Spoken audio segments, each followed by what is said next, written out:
Before we start today's video, I have to issue a correction. 2 videos ago I said that the Pennsylvania ran through Bloomington.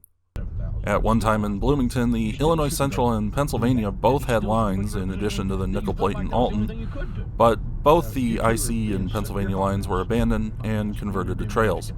Well, they technically did after the Penn Central merger, I guess. The line I was thinking of was actually the Peoria and Eastern, who would be taken over by the Cleveland, Cincinnati, Chicago, and St. Louis, aka Big Four, an affiliate of the New York Central. It would stay in the New York Central system until the Penn Central merger. It would be abandoned by Conrail from Peoria to Bloomington in 1984, and the section from Bloomington to Danville would follow in 1999. Portions east of Danville remain. East of Crawfordsville, Indiana, the CSX Crawfordsville branch hosts Amtrak Cardinal, and could in the next 10 years see added service under Amtrak's current plan. The IC line never changed ownership. The nickel plate was merged into the Norfolk and Western, and then Norfolk Southern. And to list all the different owners of the Alton line would be a video itself. Anyway, now that that's out of the way, on to today's video.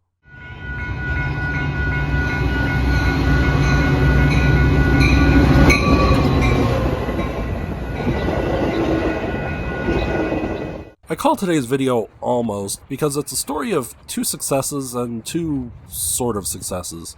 It's also the first in a series I'll call Grab Bag, a bunch of unrelated clips that really don't fit into anything else. It's a beautiful day, so I decided to try and capture a northbound on the CN Leithton Sub at Shoe Factory Road. I'm not entirely sure how much time I have as I walk over the giant hill, but I get within about 2 minutes of the crossing and...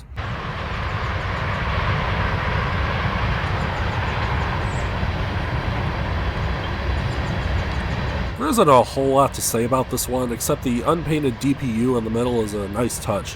It was lettered for CN.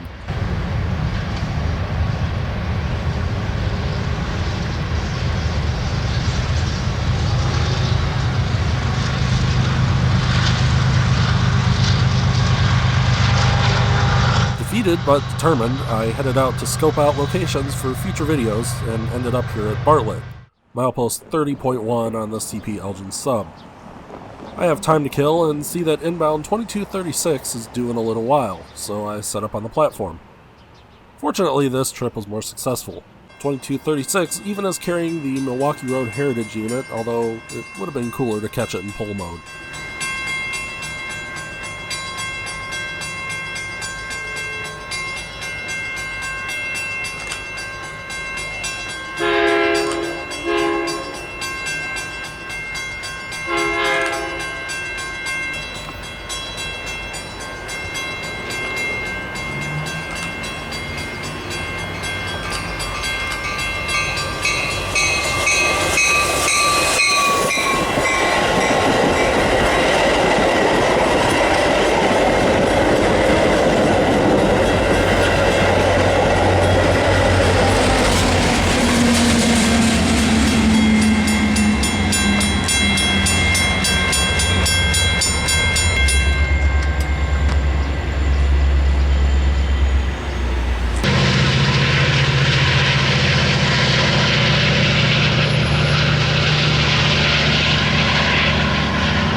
Later that same day, I found myself in Mundelein, milepost 39.6 on the CN Waukesha Sub, the old Wisconsin Central and Sioux line.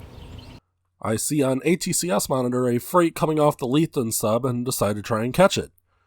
However, my plan is thwarted by a very late Metra North Central train 113, who was late due to a medical problem. They decide to hold the freight until 113, 115, and 117 pass through. It's getting dark quickly, so I decide to settle just for 113. About half an hour late, it pulls through Trafton, the junction with the Leithton Sub, and pulls in on Main 1.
There's a defect detector at 39.8 just to the north of the station, and we hear it activate as 113 pulls away.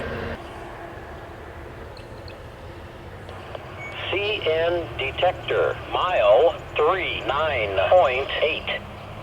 Main 1 northbound, no defects. Temperature 57 F. Total axles 28. Speed 28.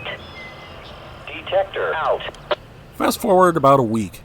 After a brief trip to Atlanta to watch a different kind of train, I spent some time in Franklin, Kentucky along the CSX Mainline Sub. This is the Louisville and Nashville's former main line between its two namesake cities. Between wet weather and my allergies kicking my butt, which you may still be able to hear remnants of, I ended up with only 2 days to chase trains. Unfortunately, because of a fatal accident on nearby I-65, traffic all over Franklin was at a standstill, and I wouldn't be able to get around fast enough, so I was left with just a single day to shoot. It's another windy one, cloudy and cold. This seems to happen to me a lot. I do have a radio, so there are 2 ways for me to hear when a train is coming. I can hear the defect detector at Woodburn, milepost 125.3, but it does not read out direction of travel or speed. CSX through here is direct traffic control territory, so if you can hear the dispatcher giving the train clearance, that'll give you an idea of where they're at. But I can't from here. Lastly, as with everywhere on CSX, trains are required to read out every signal they pass, no matter the aspect, along with their train symbol, direction of travel, and usually lead engine number. However, usually if I can hear this, I don't have enough time to get to the tracks, so I just wait for the detector to activate and hope that it's a southbound. About 10:30, I hear something activate the detector, and I head over. I arrive at my pre-selected spot, but the signal's dark. This is the ABS signal at milepost 134.9. These are approach-lit signals, so they will only light if a train is within a certain distance. I'm guessing 1 signal block, but I don't know this for sure. I figure it must have stopped at one of the industries on the north side of town, or I just didn't hear it come through town and it was a northbound. So I start heading down the road parallel to the tracks to scope out spots for future visits and at least do something productive. About 5 seconds after pulling off, I see in my rearview mirror that the signal has lit, so I turn around and head back with very little setup time before I hear a horn.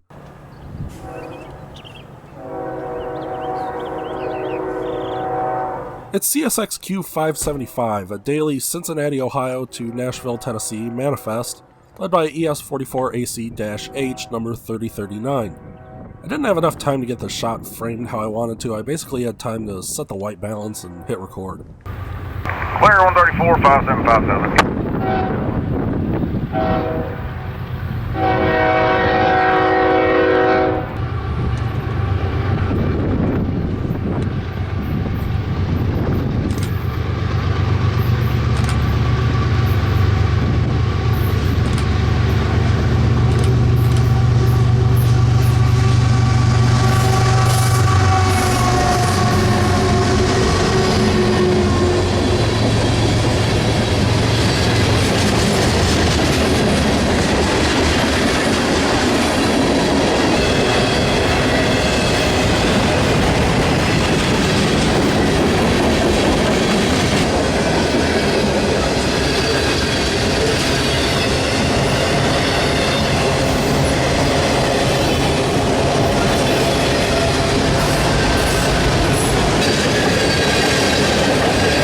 Here's me getting artsy by zooming in on the wheels and rails, and the price I pay is I miss catching two DPUs in the middle.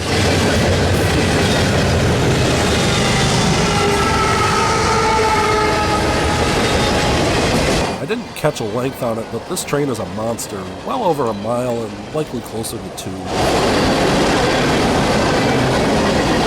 As it travels through Franklin, it clears the 35-mile-per-hour restriction through town and speeds back up to 50. Intermodal runs are authorized to do 60 on this line, but everything else is capped at 50.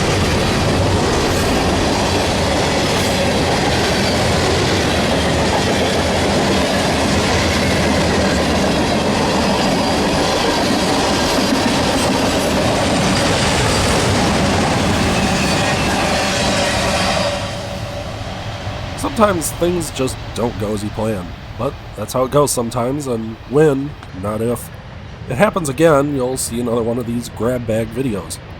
But until then, like the video if you enjoyed it, consider subscribing, and thank you for watching the Northeastern Illinois Railfan YouTube channel.